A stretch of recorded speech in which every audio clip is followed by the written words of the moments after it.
Guys, Squid Game. Have you seen it on Netflix? If you've not seen it, this might be a bit of a spoiler alert. One thing we took away from watching this show on Netflix was the money and life lessons that we think applies to all our lives. Personally, I thought the show was very gruesome. I mean, I spent most of it watching it with my eyes closed at the edge of my seat, and stress levels were high, I'm not going to lie. Yeah. But that's because the storytelling in the show was so powerful. Yeah. And it really highlighted the behavioural aspects of human beings in terms of their best and their worst, and the extent to which they will go in the pursuit of money. All right, for those who are not aware, Squid Game is a Korean show on Netflix, released across different languages. And in this game, essentially, people are welcome to come and play 6 children's games. And for doing that, they win the equivalent of around £28 million. A lot of money. Now, although they all thought they were going in there to compete with each other, what they didn't know when they went into the game was that they were actually going to be fighting for their own lives. And the only thing that unites all these people, 456 of them to be specific, whether they be men or women, educated or non-educated, is that we're told on the show that they're united because every person standing here in this room is living on the brink of financial ruin. They said to the contestants, you all have debts that you can't pay off. And as a result of the debts that they had, all these various people from different walks of life had become targets in effect. The show has gone global, and across all 9 episodes on season 1, there are real money and life lessons that we can all take away and learn from, really rethink our attitude towards debt, and as a result avoid some catastrophic mistakes. So today we want to just unpack all of that. We also asked you guys in our YouTube communities tab and as well as in Instagram stories, we asked you guys what your key takeaways were in terms of the money and life lessons that you took away from the show. And the responses were really insightful. We're going to share some of them as we go along. So guys, if you're loving the vibes from today's video, please do hit that like button and let us know. And if you're new to this channel, I'm Mary. And I'm Ken. Of the Humble Penny and Financial Joy Academy. And what we do on this channel is to give you the tips, the insights and the practical hacks to help you reach a dream life of financial independence and money joy. All right, let's dive in. All right, so the first lesson to learn is that being in debt makes you an easy target. Yeah. What was really interesting in the show was that every single person who was there as a contestant was there because they were in debt. What's even more interesting was that the people who were running the show knew pretty much everything about them. They knew what they'd failed at, they knew how much they had in debt, they knew basically what their weaknesses were. And as a result of those weaknesses, they were able to target them and identify them as suitable contestants. And it really does make you wonder, just thinking about our lives more generally, to what extent we're being targeted right now. I wonder if you guys can think about companies that exist right now that know so much about us. You know, if you can think of some companies, drop them in the comments and let us know, because we can think of some certain companies that know pretty much everything about our financial lives. And to what extent do you think we're being targeted right now? You know, if you're in debt, being pushed more debt at really high rates of interest. Why being in debt makes one such an easy target. The very first one is that when you're in debt, you are just desperate. And anything can pretty much sound like a good opportunity. You just want that money, you know? And that can then lead to, you know, companies or people, or as we saw on this show, the rich being the ones who are preying on the poor and exploiting their vulnerabilities. The second reason is that there's a very high probability of taking on more debt when you are already in debt. You know, we can see this play out in our day-to-day lives.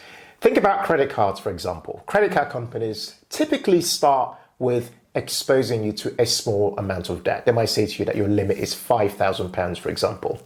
You become accustomed to that level of debt. And then what happens? You typically might get that letter or that email that then says to you, hey, we've now decided to increase your limit to 10,000 or 15,000. So in that sense, being in debt already makes us much easier to be targeted for even more debt. Absolutely. And the third reason is that there's an accepted culture of being in debt and actually being kept in debt. In the show, we're told that South Korea specifically is ranked second in average household debt globally. Okay? And the UK is not really that far behind. And we looked at some of the comments from some of you guys. Someone called Sunshine Jones said, gambling is a very big problem in South Korea. The cost of repayments are high, i.e. a body part can contribute to repayment of debt. For example, kidneys. Pride is an issue. Never be afraid to say when you need help. It's actually made easier for us to take on more debt, which means that we are more likely to be targeted for debt. This essentially in our lives can become a debt spiral if we're not careful. Lesson number 2 is that get-rich-quick schemes have unforeseen outcomes. There are countless number of people who have gone into get-rich-quick schemes in order to make a quick buck and try to pay off their debts. And sadly, many of them have been worse off as a result. I'm sure most people can relate to this. And if you can, let us know in the comments what your experiences have been of this. In the show, a lot of people actually lost their lives trying to go from lots of debt on the one hand to lots of money on the other hand. So the main character in the show, Song Gi-hong, was a 47-year-old man who was a father and a divorcee, and also lost his job, made redundant, and became a failed entrepreneur, and his family life had fallen apart. He owed a lot of money, 160 million won, which is £98,000 equivalent to loan sharks, and 250 million won, which is £123,000 to banks. Wow. So a total of £221,000 of high interest debt owed. He was the only one in the game to survive this. Everyone else did not. A total of 455 people lost their lives, and none of them had expected this going into the game. The other main character, Sang-woo, got into debt of 6 billion won. That's about £3.7 million from borrowing to trade stocks and futures contracts. Which is interesting because although this guy was really smart, he was actually also into this get-rich-quick scheme as well. Exactly. The same can apply to our lives when it comes to get-rich-quick schemes, because it can destroy us in ways we cannot even imagine. I loved Emmanuel's response to our questions, right? And Emmanuel said, get-rich-quick schemes might just end your life. Money is good. It is used to accomplish goals and tasks, but it can destroy when your affinity grows for it beyond other things like time with family, rest, recreation. It still all boils down to debt.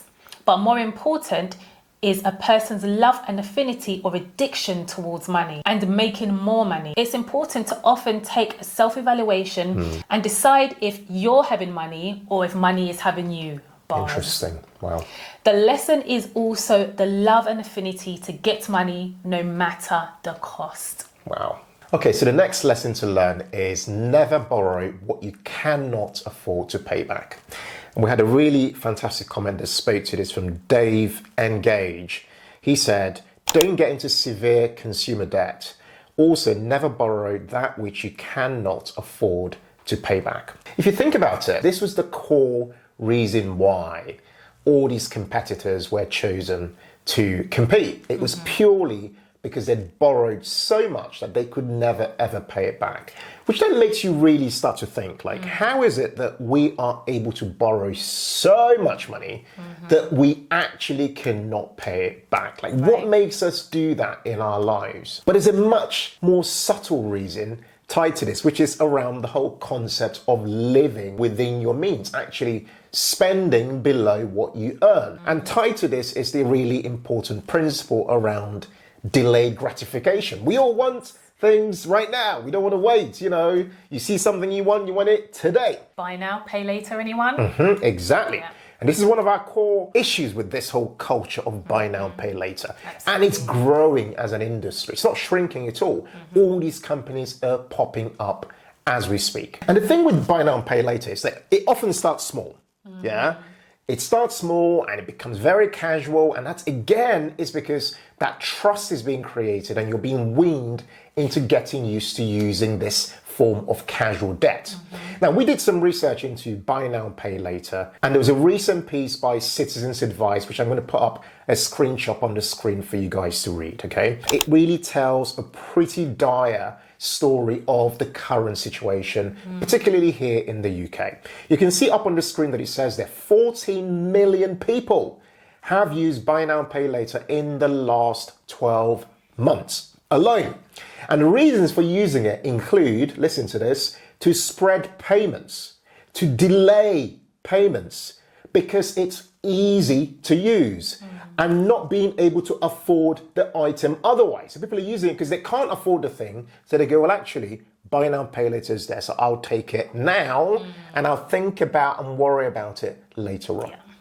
Other things highlighted by this piece of research were that 26% of people actually regretted using buy now, pay later. Wow. 41% have struggled to make a repayment. 41%. That's quite high. Listen to this, 50% of buy now, pay later users have another debt in addition to think about. So this is the point I made earlier in that, you know, you begin with one debt and then it builds up with another. So it's like a layer. Yeah, it's a layer. Yeah, exactly. It's like debt stacking and you're building up, right? And then finally, it says here that 2 out of 5 people who use buy now and pay later did it without even realizing that they were using it. Oh. This is how easy it is. Okay, so lesson number 4 is that being in debt leads to other bad habits. In the show, we see a very direct link between being in debt and gambling. And from gambling, we see the results of poor relationships and the expectations from people. That in itself then leads to lack of trust in people, as we've seen in the show. For example, the main character in the show, Sung Gi-hun, was not even trusted by his own mum. Wow, whenever he made money, she thought that it was from gambling, for example. That was the first thing that came to her mind. We also saw this fractured relationship when it came to his ex-wife and his child. Another main character, Sang-woo, not only borrowed money to trade stocks and futures contracts, he went the step further and also betted his mum's shop and house and used it as collateral. Wow. So as we can see, even smart and educated people are not exempt from the habit of gambling and the consequences that it brings. All right, so the next point is actually a really important one, which is that integrity plus collaboration is actually worth a lot more than money. In the show, we see the main character, Sung Gi-hun. We see his real human character come to life. Yeah. We can see on the show that he was a good guy overall. He was. And he had more of a conscience than everybody else. Absolutely. You could tell he had a heart in the right place, but more times than not. More times than not, yeah. And it really hurt him when people, you know, were eliminated, as it were. When there were opportunities to collaborate as a team, he genuinely wanted a team outcome. He genuinely wanted a win-win situation. You guys might remember, we've talked about this when we made the video about how you move from a scarcity mindset to an abundance mindset, this concept of the win-win. But even with him having a good conscience, as a human being, we do see the weakness introduced in the program, where when they played the marble game and he was playing with other character called Il Nam, they were playing this marble game. We saw him almost pretty much try to cheat in that to try and survive. But even with that overall, his good conscience in that process, in that game, eventually saw him through. You know, something about prioritizing integrity, you know, the integrity of a process, whether you are going into a business deal with somebody or whether you are part of a team and working towards a particular goal in a collaboration, something about prioritizing that integrity and the collaborative effort, if you're really genuine about it, is worth so much more than money. And we can see that, you know, that actually played out on the show in that, you know, he became the guy who got to the end. And I have to say that that definitely did in some way play into what became the ultimate outcome for him at the very end.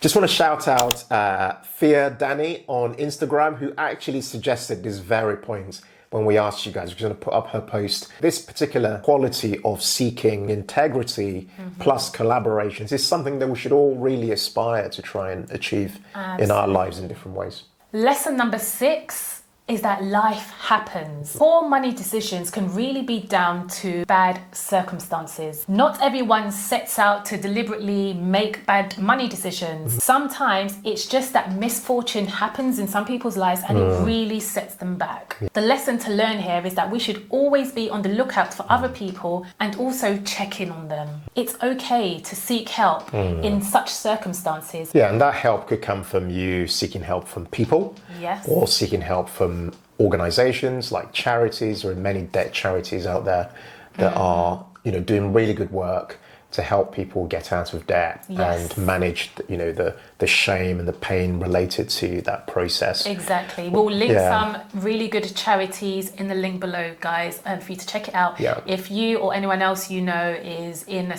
debt situation and they can really do with getting some help. Yeah. So thanks to Fia Danny on Instagram for making this suggestion. All right, so the final point I wanted to share was that money does not solve all problems, okay?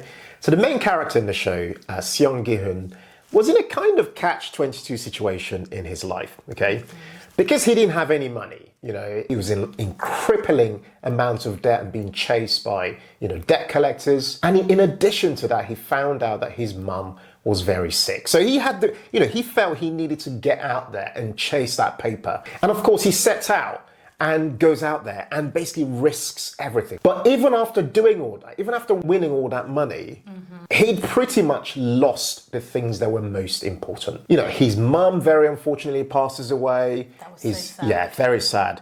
And he was not there to see it happen. His daughter moves to a whole different country with a different man and, with his ex-wife.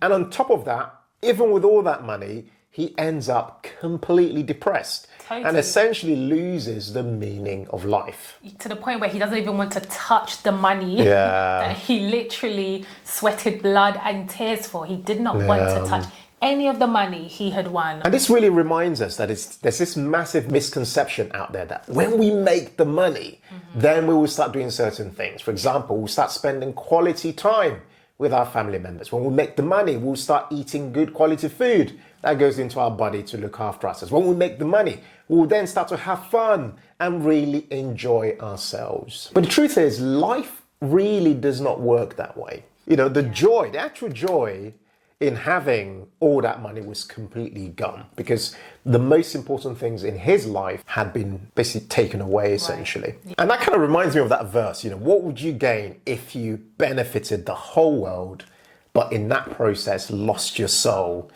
by doing that? The show ends with a really, really reflective question. If you've seen it, you'll remember this. Do you know what someone who has little money and someone who has too much money have in common? And the answer that was given was that life is not fun for either one of them. So the conclusion we get from that is that we should really try and live our lives, essentially in a happy medium. Happy medium, if you can, and not at extremes. Look after your family, make sure you look after your health, have some fun and look after yourself, live within your means and manage the very little that you have in your hands. Where possible, avoid accumulating more personal debt to live the life as it were. We had another comment from Harrison Grant who said, it's actually the pursuit of money that's the problem.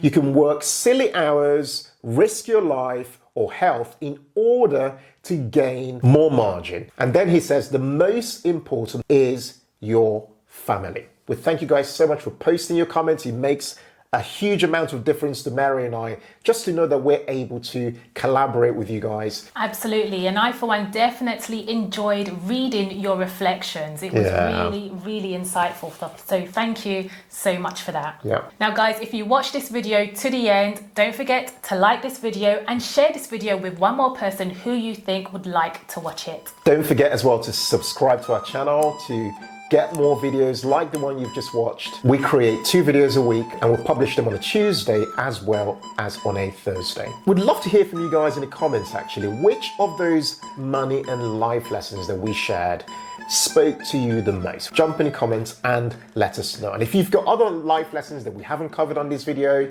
from Squid Game, we'd love to hear it from you guys. Head over in the comments and let us know. Thanks again for watching, guys, and as always, in all things, be thankful and seek joy. Take care. Take care, people. Bye.